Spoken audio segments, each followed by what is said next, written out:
आज की क्लास बहुत जरूरी होने वाली है अंग्रेजी बोलने के लिए।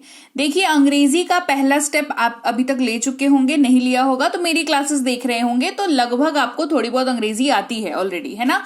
ये वाली क्लास अंग्रेजी का दूसरा वो स्टेप बनेगी जो आपके पहले वाले स्टेप को बहुत मजबूत बनाएगी। चलिए क्लास को शुरू करते हैं। कुछ शब्दों की क्लास है जो काफी इंपॉर्टेंट है, आपको रैंडम से अचानक से आपको इस्तेमाल करने पड़ेंगे अपने वाक्यों में। चलिए क्लास को शुरू करते हैं। सबसे पहला शब्द है विल, जिसका इस्तेमाल होता है फ्यूचर वाले वाक्यों में, और ये वाक्य में तब यूज होता है जब हिंदी वाले वाक्य में आप गा गे गी का इस्तेमाल करते हैं। वाक्य के अंत में गा गे गी का यूज हो रहा है तो विल का यूज होगा उसके इंग्लिश कन्वर्जन के टाइम पे। और विल सारे सब्जेक्ट्स के साथ यूज होता है, ये याद रखना है। I you we they he she it और किसी भी नाम के साथ आप विल का इस्तेमाल इजीली कर सकते हैं, कोई इशू नहीं है, ठीक है। अब यूज कैसे करेंगे भाई, इतना तो समझ लिया। अब यूज एकदम प्रैक्टिकल वाले वाक्यों में यूज करके बताओ। चलो देख लो। वह पढ़ाई करेगा, ही विल स्टडी। वह स्टडी कर रहा होगा, ही विल बी स्टडिंग। वह पढ़ चुका होगा, he will have studied. Clear. दूसरे शब्द पे आते हैं। ये है कैन, जो कि क्षमता यानी कि एबिलिटी के बारे में बात करता है, किसी की क्षमता के बारे में, कुछ काम को कर पाने की क्षमता के बारे में बात करता है। मतलब होता है सकता है, सकती है, सकते हैं, सकता हूं, और ये सारे सब्जेक्ट्स के साथ यूज होता है, ये याद रखना है, ठीक है। कोई ज्यादा लोड वाली बात नहीं है। जो सारे शब्द सारे सब्जेक्ट के साथ यूज होते हैं ना, वो सबसे समझ लो सबसे फ्रेंडली होते हैं आपके लिए। क्यों? क्योंकि उनको याद रखने के अलग से आपको कुछ करने की जरूरत नहीं पड़ती है, ठीक है। चलो, तो ये क्षमता योग्यता के बारे में बात करता है, बता चुकी हूं। हम लोग ये कर सकते हैं, we can do this, right. आप ये कर सकते हैं, यू कैन डू दिस, इस तरीके से ये यूज होता है। अगला शब्द है, थोड़ा बड़ा है, विल हैव टू। 3 शब्दों का मेल से ये बना है, ये एक प्रॉपर शब्द, मतलब एज अ वर्ड ये यूज होता है, ग्रुप ऑफ वर्ड है लेकिन ये सही मायने में, और 3 शब्दों के समागम से ये बना है। मतलब इसका क्या होता है, हिंदी में क्या मतलब, कैसे पहचान पड़ेगा कि हाँ हिंदी में ये यूज हो रहा है तो अंग्रेजी में इसके ये यूज होगा। अगर वाक्य में ना होगा, ना पड़ेगा का इस्तेमाल कर रहे हो तो विल हैव टू का यूज होगा। अगेन विल हैव टू सारे सब्जेक्ट के साथ यूज होता है, तो टेंशन वाली कोई बात अपनी है नहीं। मुझे जाना होगा, I will have to go. मुझे जाना होगा, I will have to go. Clear हो गई बात। अगला शब्द देख लो, था या थी। अगर वाक्य के एंड में यूज कर रहे हो तो वॉज का यूज करना। और यहां से गेम चालू होती है थोड़े से रूल्स को याद रखने की। बहुत थोड़े से रूल्स बताऊंगी, एकदम बिल्कुल ही मुट्ठी भी नहीं भरेंगे आपके, इतने रूल्स ही बताऊंगी, ठीक है। मतलब उंगलियों पे गिन सकते हो। सबसे पहले वॉज के लिए रूल याद रख लो। वॉज जो है वो इनके साथ यूज होता है, आई ही शी इट और किसी भी नाम के साथ। जैसे मैं एक व्यापारी था, आई वॉज अ बिजनेसमैन। मैं एक व्यापारी था, आई वॉज अ बिजनेसमैन। मैं खेल रहा था, आई वॉज प्लेइंग। मैं खेल रहा था, आई वॉज प्लेइंग। अब यहां पर अगर होता कि वह खेल रहा था तो क्या हो जाता, कुछ नहीं, he was playing. Simple, subject बदलाना बस, सिंपल, राइट। अब वर की बात करते हैं। वाक्य के अंत में थे का इस्तेमाल कर रहे हैं तो वर का यूज करेंगे। ये दूसरा रूल का हमारा वर्ड है, दैट इज यू वी दे के साथ वर का यूज करते हैं हम लोग। हम खेल रहे थे, वी वर प्लेइंग। हम खेल रहे थे, वी वर प्लेइंग। क्लियर। हम व्यापारी थे, वी वर बिजनेसमैन। हम व्यापारी थे, वी वर बिजनेसमैन। अगला शब्द देख लो, सका सकी सके। अगर वाक्य में यूज कर रहे हैं आप अपने, मैं कर सका, वह जा सका, वह कर पाया, या फिर पाया पाई पाए का यूज कर रहे हैं तो कुड का यूज करेंगे। और ये ध्यान रखते हुए करेंगे कि कुड जो है वो पास्ट है कैन शब्द का। कैन एबिलिटी को शो करता है तो कुड भी एबिलिटी को ही शो करेगा, राइट। यूज ये सबके साथ होता है क्योंकि कैन सबके साथ यूज होता है, याद है बात। चलो, मैं नहीं जा सका, आई कुड नॉट गो। मैं नहीं जा सका, आई कुड नॉट गो।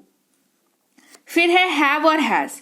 ये इसका मतलब होता है पास है जब ये मेन वर्ब के तौर पर यूज हो रहा है। ये वाक्य में क्या है, ये भाई साहब वाक्य में जो है वो मेन वर्ब बने हुए हैं, इसीलिए इनका इस्तेमाल जो है पास है के तौर पर हो रहा है। मतलब वाक्य में अगर आपका ये मतलब है ना, कोई चीज के बारे में आप बात कर रहे हो जो आपके पास है, तो आप हैव या हैज का यूज करोगे। ये अगेन यहाँ पर रूल याद रखने पड़ेंगे कुछ आपको। जैसे कि हैव का यूज आप आई यू वी दे के साथ करोगे, चाहे मेन वर्ब यूज करो या चाहे हेल्पिंग वर्ब यूज करो। जैसे मेरे पास एक किताब है, I have a book. Has का यूज आप ही शी इट नेम के साथ करोगे, अगेन चाहे मेन वर्ब यूज करो, हेल्पिंग वर्ब यूज करो, डजंट मैटर, ये यूज हो जाएगा। जैसे उसके पास एक कार है, ही हैज अ कार, ठीक। अब हैव हेल्पिंग वर्ब के तौर पर भी यूज होता है और हैज भी हेल्पिंग वर्ब के तौर पर यूज होता है, दोनों ये भी जान लो, ठीक है। रूल विल बी सेम, चाहे हेल्पिंग वर्ब हो चाहे मेन वर्ब हो। यहां पर आपको वाक्य में दिखेगा चुका है, चुकी है, चुके हैं, IUVD के साथ यूज होगा। आप पढ़ाई कर चुके हैं, यू हैव स्टडीड, वह पढ़ाई कर चुका है, he has studied, clear, helping verb है ये। यहाँ पर चुका है, चुकी है, चुके हैं दिखेंगे, ऐसे आप मोटा मोटी समझ लीजिए। वाक्य में जब सीधे तौर पर इसका आपको मतलब ना दिखे ना, तो वो हेल्पिंग वर्ब है, और सीधे सीधे पास है के तौर पर यूज हो रहा है तो मेन वर्ब है, ठीक है। पास था, again main verb helping verb दोनों तरह से यूज होता है, समझ लो कैसे। पास था अगर यूज हो रहा है तो मेन वर्ब के तौर पर यूज हो रहा है, जैसे उनके पास एक कार था, they had a car. Had की बढ़िया बात क्या, ये सबके साथ इस्तेमाल होता है, यानी कि सारे सब्जेक्ट के साथ। अगेन चुका था, चुकी थी, चुके थे अगर यूज कर रहे हैं तो हैड का यूज करते हैं। वह पढ़ाई कर चुका था, ही हैड स्टडीड, वह पढ़ाई कर चुका था, ही हैड स्टडीड। फिर है चाहिए, चाहिए, ये चाहिए वाला चाहिए नहीं, ये सुझाव वाला चाहिए, तुमको ऐसा करना चाहिए, उसको वहां जाना चाहिए, उसको ऐसा करना चाहिए, उसको ऐसा नहीं करना चाहिए, इस तरीके की बात अपन जब करते हैं तो शुड का यूज करते हैं। शुड सबके साथ इस्तेमाल होता है। तुम्हें जाना चाहिए, यू शुड गो, तुम्हें जाना चाहिए, यू शुड गो। फिर है वुड, इस्तेमाल गा गे गी के जगह पर होता है, वाक्य के अंत में गा गे गी यूज कर रहे हैं तो वुड का यूज करेंगे। विल भी यूज करते हैं, लेकिन फर्क है विल वुड में, ठीक है। कैसे, क्या फर्क है समझ लो। वुड का इस्तेमाल हमेशा प्रोबेबिलिटी, संभावना जताने के लिए यूज किया जाता है। सबके साथ ये भी यूज हो जाता है, जैसे उन्होंने कहा कि वे मेरी मदद करेंगे, they said that they would help me, ये अभी का करंट सिचुएशन बता रहा है। संभावना ये जताई जा रही है इस वाक्य में कि इन फ्यूचर अगर जरूरत पड़ी तो वो मदद करेंगे, की नहीं है अभी तक मदद, और ना ही इस बात की श्योरिटी है कि वो मदद करेंगे ही करेंगे, है ना। ये क्या है, संभावना जताई जा रही कि कहा है तो करेगा ही, है ना, इस तरीके से। फिर है इस, जिसका मतलब होता है, ये वाक्य में है के तौर पर यूज होता है। ही शी इट और किसी भी नाम के साथ यूज होता है। वह एक व्यापारी है, ही इज अ बिजनेसमैन, वह एक व्यापारी है, ही इज अ बिजनेसमैन। वह खा रहा है, ही इज ईटिंग। एम इस्तेमाल हूं के जगह पर होता है, आई के साथ ही होता है। मैं एक शिक्षक हूं, आई एम अ टीचर, मैं एक शिक्षक हूं, आई एम अ टीचर। मैं पढ़ रहा हूं, I am studying, I am studying. फिर है आर, जिसका मतलब होता है हैं, ये यू वी दे के साथ इस्तेमाल किया जाता है।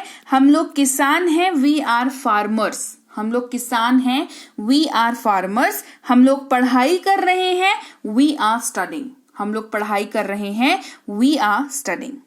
क्लियर हो गई बात। अब आर का इस्तेमाल जो है हो की तरह भी होता है कई बार, मतलब वाक्य में अगर हो इस्तेमाल हो रहा है तो भी आर का इस्तेमाल हो जाता है, क्योंकि इन केस ऑफ यू, जहां पे यू जो है वो तुम या तू के जगह पर यूज कर रहे हैं तो हो का इस्तेमाल होता है, आपके जगह पर कर रहे हैं तो है का इस्तेमाल होता है।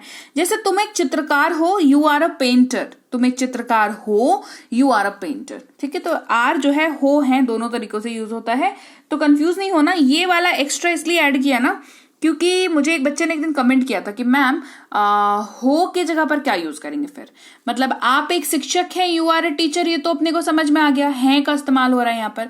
लेकिन तुम एक टीचर हो, अगर हम ये बात अपने दोस्त को बोल रहे हैं तो क्या कह रहे हैं कि तुम एक टीचर हो, ठीक है।